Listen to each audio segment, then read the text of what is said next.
nuestro segmento de salud tenemos dos invitados. Ellos son ortopedas, el doctor Johan Fernández y Carlos Rodríguez. Un gusto tenerlo con nosotros hoy en la mañana. Gracias, gracias. Gracias por la invitación. Y resulta que ustedes van a ver que personas, hay ya, diríamos, subespecialidades o personas que tienen una especialidad y se dedican solamente a un tipo de lesión. Esto se ve sobre todo fuera del país, vemos muchas, a veces neurólogos dedicados solamente a esclerosis múltiple, solamente ven esos pacientes. Y en el caso de estos ortopedas, solamente se dedican a columna vertebral. Entonces vamos a hablar con ellos hoy de columna vertebral, de la escoliosis, cuando hay esa deformidad que siempre debe detectarse desde que el niño es pequeño, ¿verdad? Sí, sí. Las escoliosis pueden formarse de los 0 a 3 años, que son las de inicio temprano, de 3 a 9 años, que son las juveniles, y por arriba de 9 años en la adolescencia. O sea, casi siempre que una persona te dice que tiene una escoliosis en 40 años, le podemos decir que el 80% de las escoliosis fueron formadas en la adolescencia. Y no se dieron cuenta, probablemente. Probablemente no se dieron cuenta, o lo sabían, no era importante, y después cuando tuvieron una edad más avanzada, comenzaron a sufrir otras enfermedades como osteoporosis, ahí pudieron avanzar. Y en este diagnóstico, que realmente la madre es la que debe darse cuenta, probablemente cuando va al pediatra, que comienzan a hacerse los chequeos, la madre va a saber ya hoy en día si tiene alguna deformidad, ¿verdad? Claro, ahora porque con la actualidad que ya la persona tiene más acceso a lo que son los servicios de salud y además con las charlas que uno viene dando y con los conocimientos que uno va adquiriendo, ya va informando y enseñándole a la madre las cosas importantes que debe ver en el talle, verle la columna de espalda desnudo al niño, si ve asimetría, si ve una deformidad importante. Así también los pediatras en su consulta de forma regular que mandan a hacer cualquier tipo de radiografía de tórax pueden darse cuenta de este tipo de patología. Es muy sencillo. Por ejemplo, cuando se menciona el talle, es la parte lateral del tronco y los brazos. Okay. Ahí hay una forma, ¿verdad? La madre la ve de frente y se da cuenta que entre el bracito y el tronco, un lado es diferente a otro. Perfecto. O una cadera es más alta que la otra, o un hombro es más alto que el otro. Si la niña se abaja, puede verse lo que se llama la jiba, que es como si fuera una tutuma en la espalda. Entonces son cositas pequeñas que la madre puede ir viendo para ver si hay una deformidad. Muchas veces las pequeñas casi no se notan, pero puede ser que la niña se dé cuenta de que el sostencito cuando se lo comienza a poner cuando son adolescentes, Está torcido. un lado es diferente al otro, o el pantalón le queda mal, o la blusita, son cositas pequeñas, pero son datos que se pueden tomar en cuenta para tú darte cuenta que hay una deformidad. Muy importante esto para las madres, muy importante lo que has dicho, porque en realidad a veces la madre se preocupa mucho por el comer, el que el niño esté vacunado, pero después sigue eso de presumir ya cuando la jovencita, como tú dices, ya está queriendo que le quede las cositas perfectas, la que manifiesta cualquier anomalía que sienta. Bueno, me entiendo perfectamente, me gusta que este tipo de conversación por orientación a las madres, que observen esas anomalías en los niños.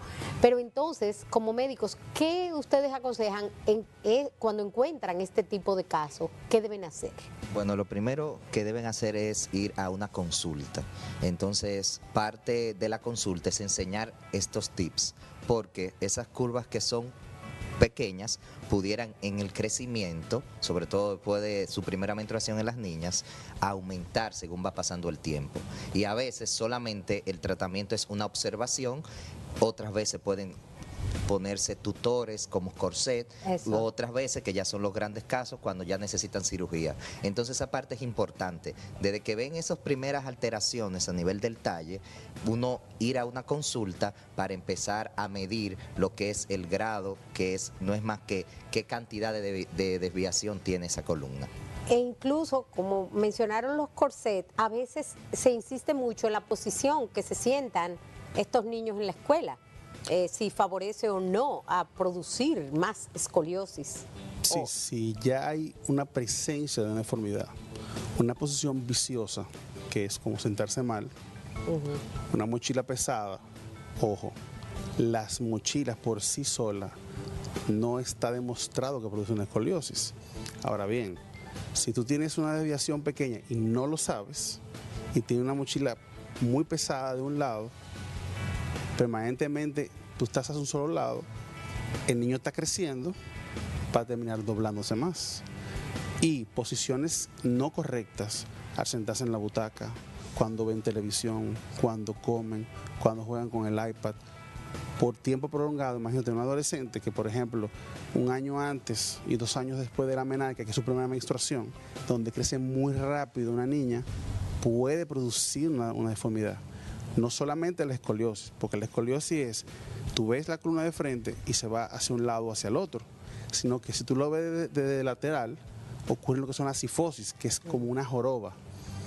Estas pueden ser producidas por posiciones malas en los adolescentes, que es lo que se llama el dorso curvo juvenil, que es otro tipo de deformidad de la columna. Y entonces el tratamiento, que muchas veces es costosísimo, porque ya cuando vienen a querer tomar medidas, a lo mejor es muy grande la lesión o muchas molestias, la deformidad, y entonces yo me imagino más adulto, más problemas esta cirugía. Claro, este tipo de cirugía ya entra dentro del rango de alto costo. Una cirugía de deformidad de columna oscila entre los 800 y 1.000.000 de pesos. La ventaja es que actualmente en el país prácticamente todas las ARS cubren este tipo de patología, inclusive la ARS del Estado, el SENASA subsidiado, que es una ventaja para que muchas pacientes y para que prácticamente toda la población tenga acceso a este tipo de cirugía.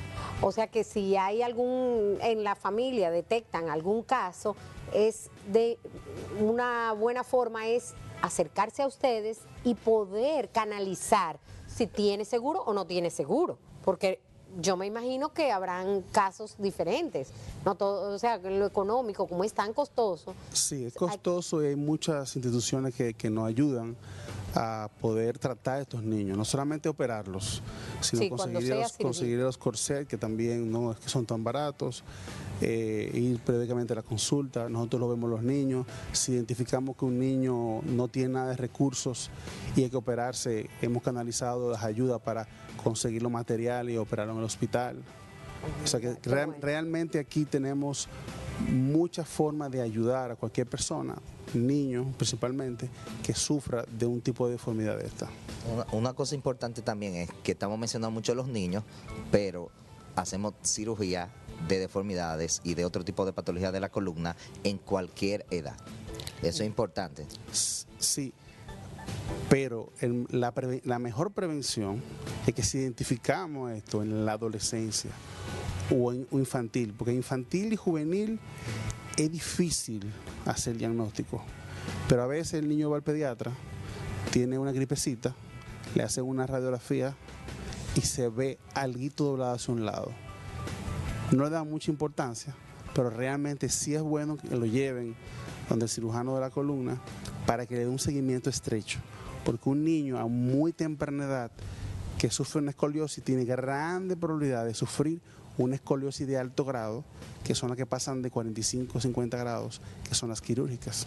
Sí, he visto pacientes adultos con lesiones permanentes por haber tenido ese descuido o haber sido operado y a tener muchas, diríamos, complicaciones posquirúrgicas, desde que rechacen no el material de osteosíntesis, sino que la prótesis, lo que le ponen a veces no sé, se desajusta. Hay algunas complicaciones que he visto en pacientes adultos operados de columna. Claro, o sea, las complicaciones que son, según va avanzando en edad, son las complicaciones más difíciles, o sea, aumentan, no que son más difíciles, sino la cirugía como tal es más difícil y asimismo las complicaciones también aumentan. Sí, el adolescente se adapta muy bien a una cirugía de esta. No queda con lesión permanente. No. Se corrige. Fíjate lo que sucede. Si tú buscas informaciones en las redes, en el Dr. Google y esas cosas, va a encontrar mucha información. habla de pacientes que salen inválidos, infecciones, No, me imagino. pérdida de corrección, Sí. muchas cosas que ocurrían antes que hoy día han minimizado mucho. ¿Por qué? Porque la tecnología de los implantes de hoy día son muy diferentes Sí. a la que usaban antes. Bien. También se usan equipos especiales que monitorizan todo el tiempo en la cirugía cuando uno corrige que no haya una lesión neurológica. Uno usa aparatos para evitar los sangrados transoperatorios y hay autotransfusiones. Antes se operaban los pacientes de escoliosis y se perdían hasta 20 pintas de sangre que tenía que poner el paciente. Claro. O sea, la volemia 5 Sí. veces quirúrgicamente debe ponérsela. O sea, toda la sangre del cuerpo.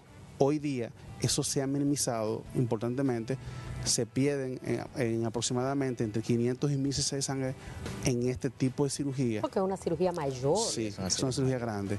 O sea, las complicaciones son mucho menores. ¿Qué pasa? Como decía Carlos, en un paciente adulto es mayor las complicaciones, no es porque todas estas cosas ya no se ven ni siquiera en los adultos. Lo que pasa es más rígida la curva, es Ya. más difícil la corrección. Sí. Cuando tenemos que hacer la corrección, tenemos que hacer osteotomía, que son unos cortes en la columna para poder flexibilizar mejor. El dolor postoperatorio, el paciente lo tiene moderadamente porque el adulto toma la decisión de operarse porque tiene dolor de espalda. En el adolescente, normalmente, en el 98%, el paciente no le duele la columna. En la adolescencia, la escoliosis no duele.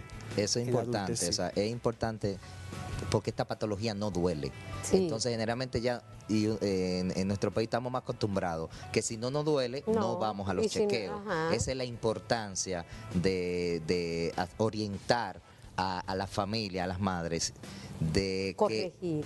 de ir a la consulta, porque no hay que esperar que duela, porque no va a doler. Va a doler ya cuando es adulto. En los niños prácticamente esa no es la indicación de ir a una consulta. Y el dolor. realmente para tomar la decisión de que sea quirúrgico, me imagino que hay unos Sí, parámetros. hay unos parámetros que el doctor Fernández había mencionado, que son curvas de alto grado, que son por encima Sí. de 40 grados. 40 grados dorsales, 35 grados lumbares. Bien. Y también va a depender en el seguimiento. Por ejemplo, si tengo un paciente de 12 años que lo veo en mi consulta con 20 grados y en la siguiente consulta en Ah, 3 meses tenemos 38 grados, dice, Ah. bueno, no ha llegado a 40, Ya uno no ha espera aumentado demasiados grados en poco tiempo. ¿Qué me está diciendo eso? Que el pronóstico y la proyección de eso es aumentar demasiado la curva. Ya. Entonces, si esperamos demasiado, puedo tener un paciente con una esclerosis demasiado grande. Entonces, a veces tú tomas esos parámetros y también ver la madurez esquelética del niño. De Es que tenga un importante. momento que tú puedas operarlo sin detener el crecimiento. Ah, Que es lo eso ideal. Es importante, sí. Es lo ideal porque en niños pequeños sí lo operamos, pero hacemos otro tipo de cirugía que no le detenemos el crecimiento al niño para que pueda seguir creciendo. Por eso la importancia de consultar, de chequearlo, el niño, y sobre todo saber que hoy en día se puede corregir y que a veces no tienen los recursos, pero que existen instituciones que están combinadas y pueden resolver el problema de cualquier niño, ¿verdad? Claro, Es eso la muy idea. importante, sí. Pues muchas gracias, doctores, por estar con nosotros hoy, esta mañana. Ya estaremos pendientes de cómo va el programa de ayuda, sobre todo con los niños, en cuanto a los diferentes hospitales que me han dicho que pueden operar en diferentes centros, o sea que depende de los costos y de los recursos de las personas. O sea, para mí ha sido muy informativa y sé que puede entonces la gente acudir a este tipo de ayuda. Gracias por estar con nosotros y con ustedes continuamos con más contenido del programa.